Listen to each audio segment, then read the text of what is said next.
حضرت سعد بن ابی وقاص جب ایمان لے آئے، مسلمان ہو گئی، تو آپ کی والدہ دھوپ کے اندر بیٹھ گئی۔ اس نے کہا میرے بیٹے، جب تک تو حضور کے دامن کو چھوڑ کر نہیں واپس آئے گا، جب تک تو اسلام کو چھوڑ کے واپس اپنا دین نہیں قبول کرے گا، جب تک تو اپنے آباء و اجداد کے دین کی طرف واپس نہیں آئے گا، میں نے منت مانی ہے کہ میں دھوپ میں ہی بیٹھی رہوں گی، اور اسی دھوپ میں بیٹھ کے گرمی کی وجہ سے میں مر جاؤں گی۔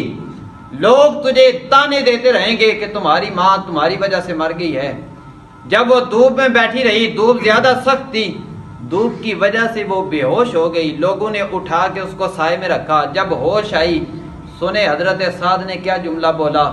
آپ نے کہا میری ماں تو کیا سمجھتی ہے کہ میں دھوپ میں بیٹھوں گی تو میرا ایمان لرز جائے گا، میں حضور کا دامن چھوڑ دوں گا؟